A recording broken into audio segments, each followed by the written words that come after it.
Talking Points.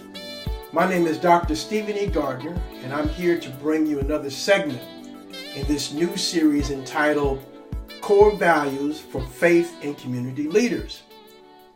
And last week we talked about the trait approach, which is a leadership theory that basically focuses on personality traits as regards those who are in positions of leadership. And this idea kind of gives this sense that, okay, are people born with these traits, or do they develop these traits, or what's the difference? Well, today I want to talk about another leadership theory. It's called the skills approach. But before I talk about that, let me just say this from the outset. You probably have heard in this series and probably been exposed to many theories regarding leadership that you really didn't know existed. And if you're in the workplace, the work environment, you can believe that many of the leadership assessments and many of the tools and the inventories that are given to evaluate a person that's going to move up in ranks or that holds a particular position or wants to improve upon their lot, it's based upon some leadership theory. And there's a bunch of them out there. And what I've tried to do, and what I'm attempting to do through this series, is to kind of dumb it down a little bit and just maybe highlight a few of the important leadership theories and to see how it applies to you as a faith and community leader. So we want to go right into the skills approach today. The skills approach has some similarities to the trait approach, and I've kind of alluded towards some of that already. And one of the things that both of these approaches have in common is that these theories are leader-centered. These theories focus on the leader. However, the difference between the skills approach is that these skills can be learned and developed, not like the traits, not like personality traits. So the difference is with the skills approach, the focus is on the abilities that can be learned and developed, and not on personality traits. So here's the thing.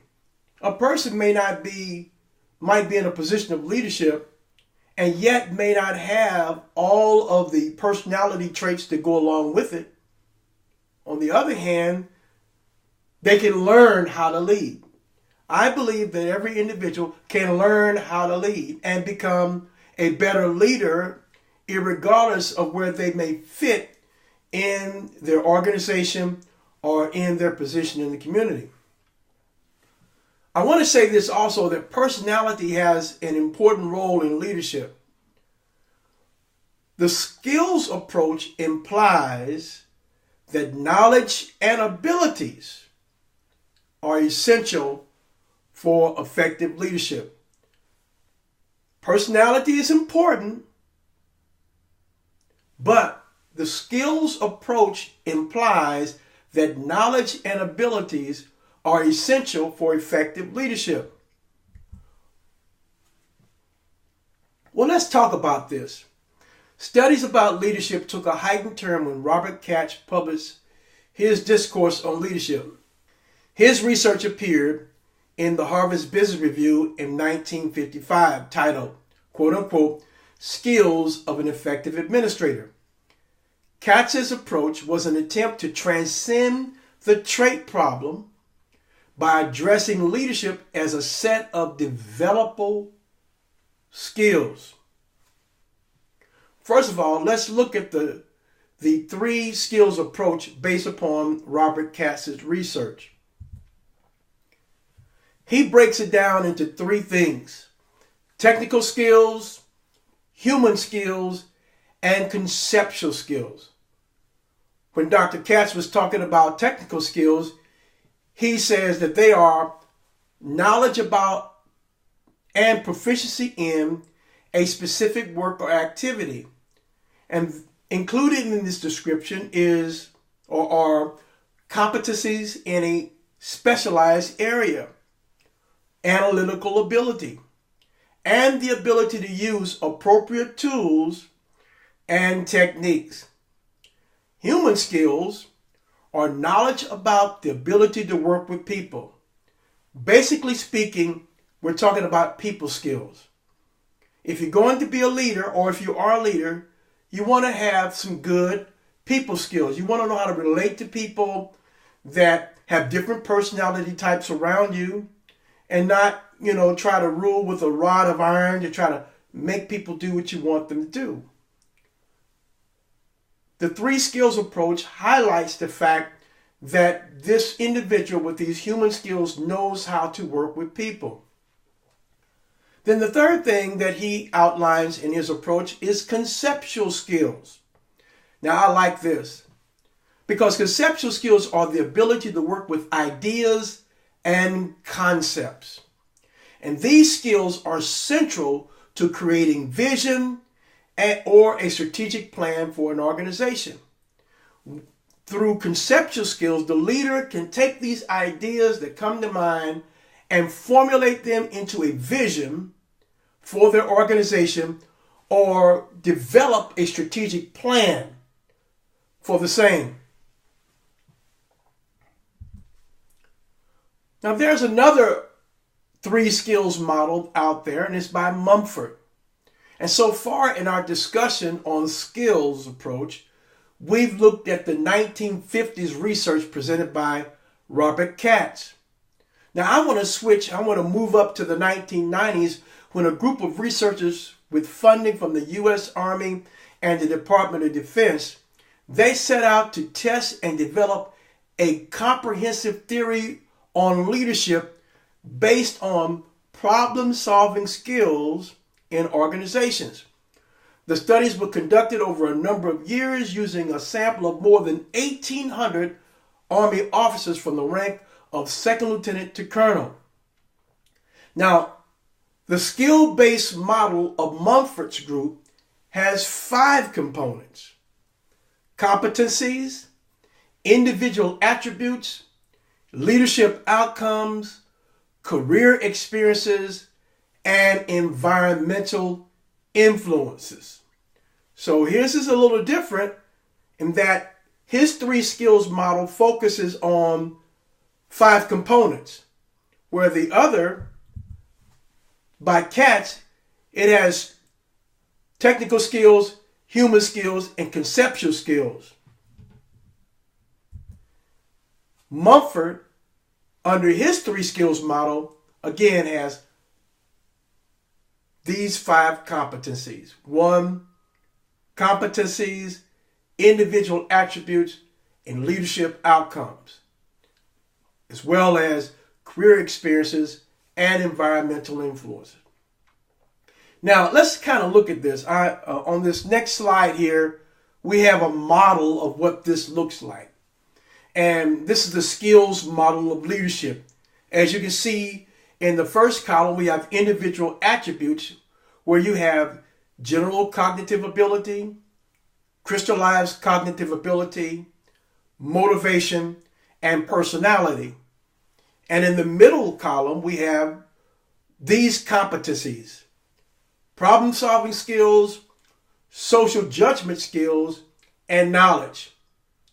And in the third column, we have effective problem-solving and performance.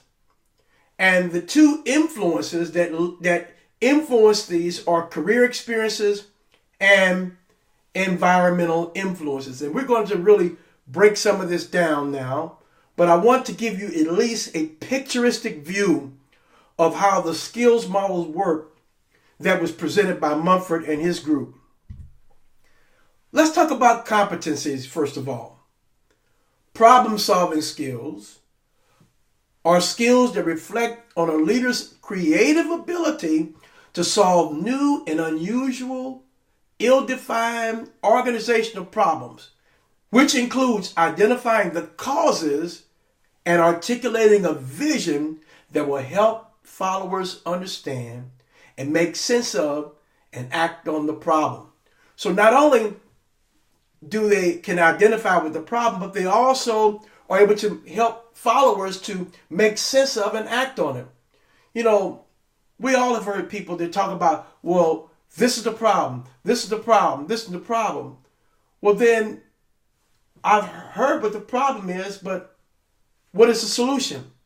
And how do we go about incorporating the solution into a plan of action that will help everybody that's involved, both the leader and the follower? Those kind of competencies fall in line with the problem-solving skills of Mumford's theory. Then we have social judgment skills. They have the capacity to understand people and social systems, which includes being sensitive to other people's perspectives and goals, reacting to others with flexibility, and being effective with conflict resolution. So, as a leader, it can never always be about you. It's got to be about the common good of the organization, and it's got to be about the specific needs and interests and perspectives of those who follow. A good leader knows how to tap into that and how to work with people and what they see. Because a lot of times when it comes to leadership, people they do what they're told because that's what they're told to do, because they don't get a paycheck if it's a compensatory obligation. On the other hand, there's a stronger emergent adhesion to doing something if those who are presented the vision buy into it. Maxwell came out with something in one of his books that talked about the law of buy-in. And so sometimes in utilizing social judgment skills that's identified here by Mumford is to, how do I get my followers to buy in to what I'm doing? And some of it has to do with how well you're tuned in to their perspectives and what their goals are. And then reacting to others with flexibility. This is important. We can't be so rigid that we don't have the flexibility to give and take. Obviously, as a leader, yes, you're the set person, you're the person out front, or if it's a team, you got a goal to accomplish. Because all leadership is not always about, an individual. It could be about a team. But even with a team, you want to have the kind of flexibility to not only work with those who are your colleagues, but also work with those who are your subordinates.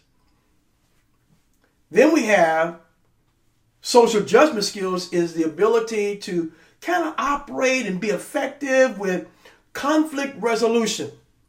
Now, I'm thinking of one particular biblical example about conflict resolution.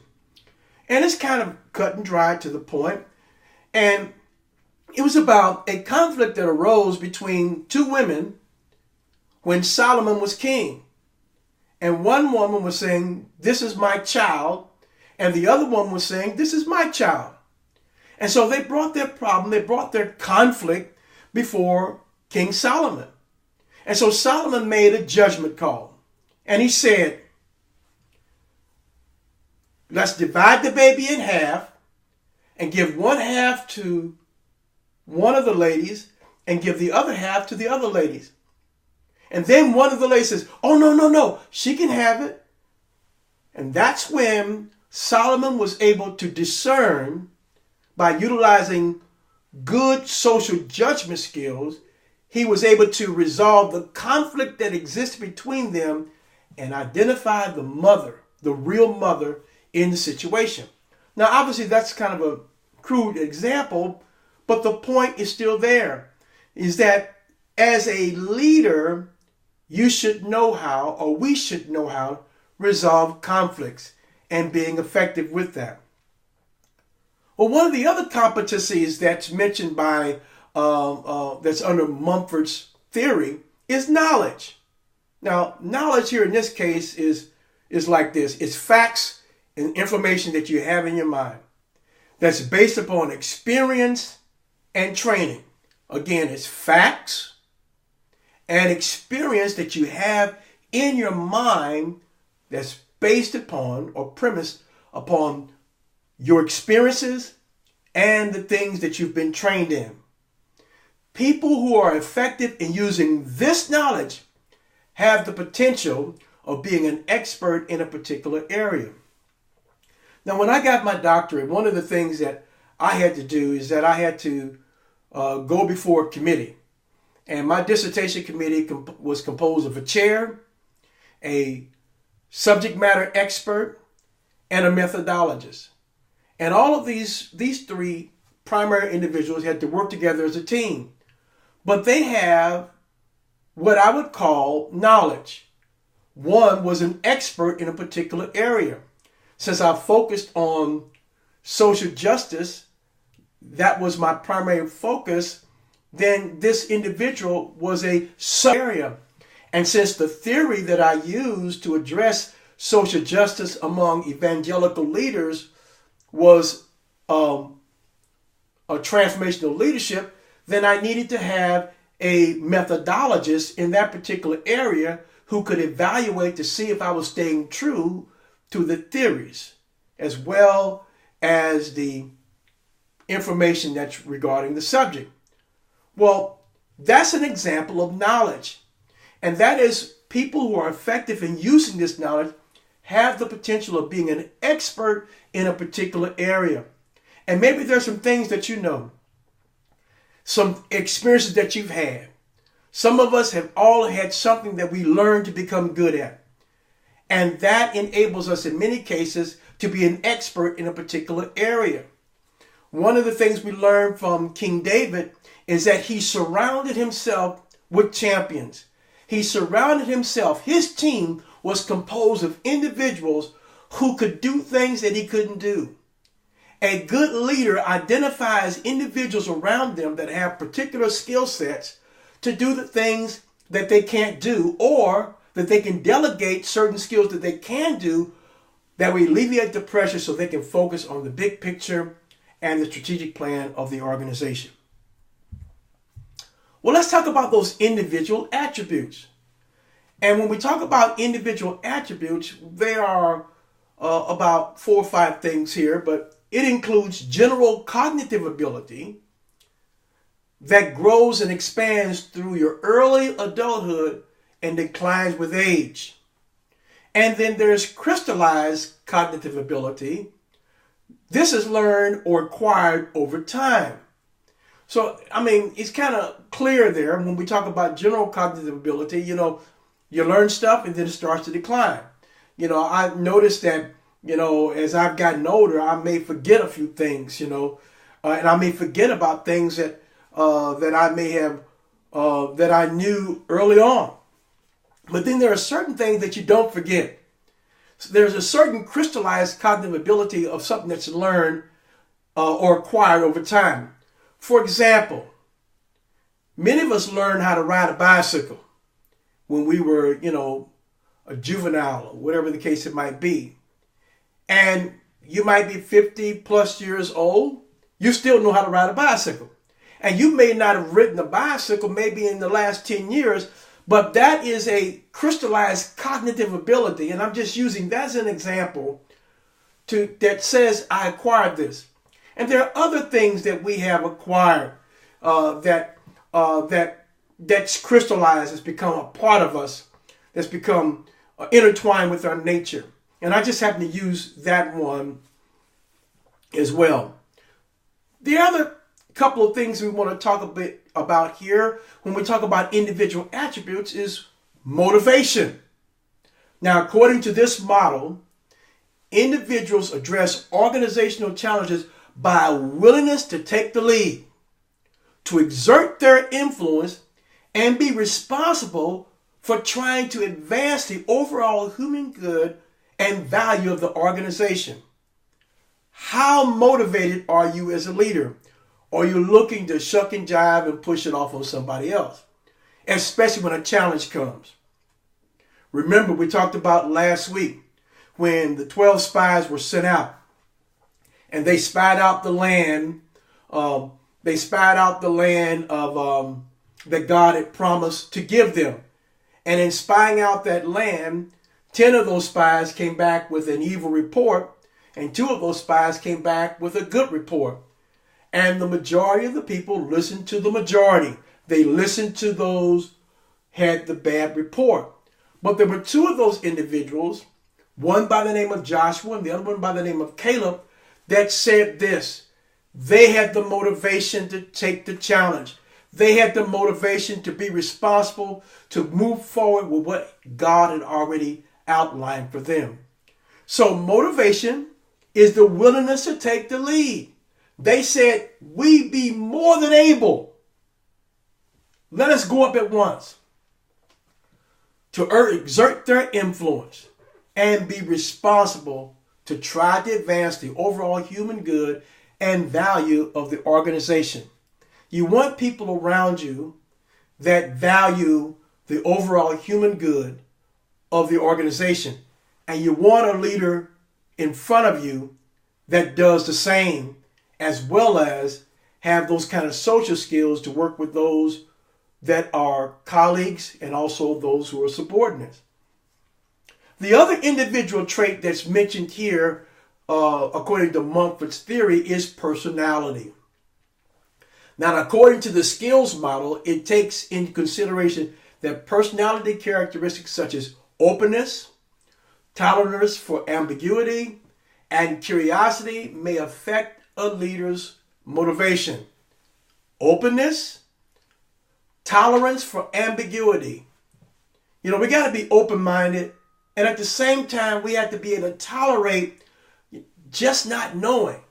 You know, it's almost like sometimes being a leader is like walking by faith or being comfortable with things that are ambiguous, things that are not necessarily clear. You know, being a leader, you can't everything is not always black or white, but it's a gray area, that area of ambiguity, that area that things are not really clear, that we learn how to have a tolerance for those kind of times and those kind of challenges that are presented to us. And all of these 2 things do, and curiosity, I like that. It also can affect a leader's motivation, because if I'm not curious, then I'm not going to have much motivation. Again, if I'm just trying to get by, then I just want to do just enough to where I'm not docked or I'm not seen in a negative light. But curiosity is one of those personality, as part of the skills model, one of those personality characteristics where are you curious enough to really find out what more can I do to be better? Are you curious enough to go the extra mile or willing to go the extra mile and curious enough to get involved?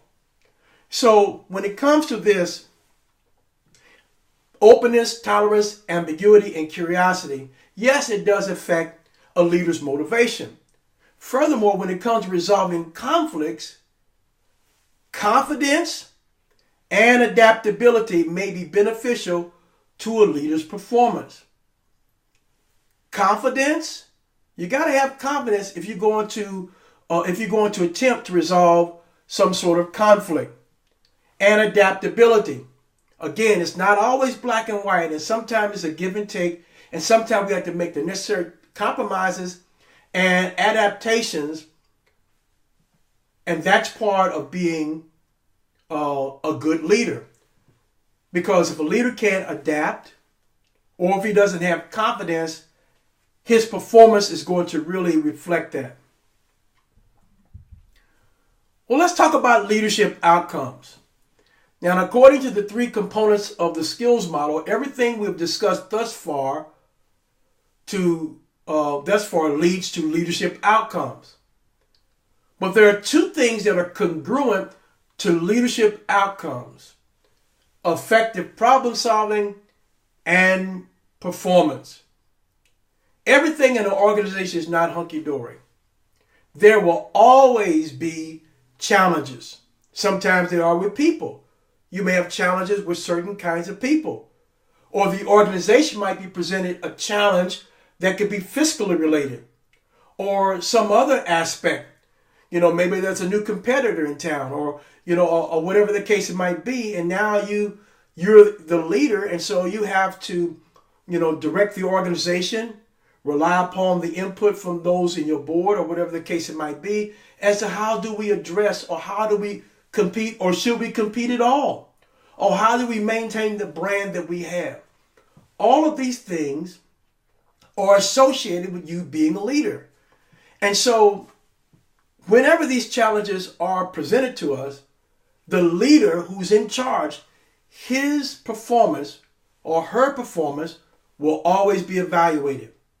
And if a leader can maximize on their individual attributes, their competencies, they will do well as a leader. Let me say that again. If a leader can maximize on the individual attributes and competencies, they will do well as a leader.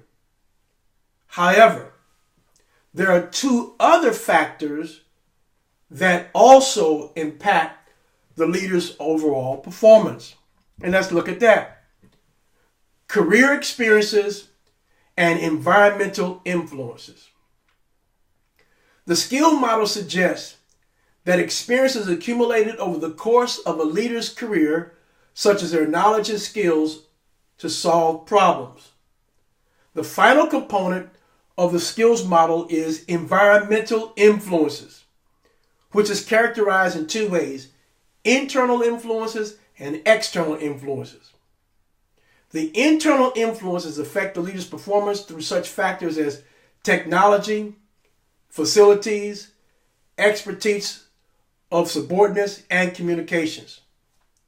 Well, let's kind of look at it like this. And this is one of the things I've heard from some people that have maybe worked a job or been in a position 15, 20 years, and they're still working there. And then all of a sudden there's a technological change that comes to play. But this particular person that's been in this position of leadership for 15, 20 years, they do not have the technological skills or the expertise in that area. And so they bring in a subordinate that has that expertise, but then the leader that's in charge may get a little salty about why you're bringing this young person in. I got all these years of experience there. Part of the things that do influence us internally is not having appropriate technology to facilitate that level of leadership. Because just as the world and society around us is changing, so does the technology and the expertise and the communication processes are changing as well. And so one of the things that we can do is that learn how to rise above the internal influences. Do more to improve upon your education and your training in your particular area. Find out is there a better way that I could do this? Because again, it's your career. Maybe you have to go back to school and get a degree. Maybe having a high school education was okay to have worked on this job for 15 to 20 years.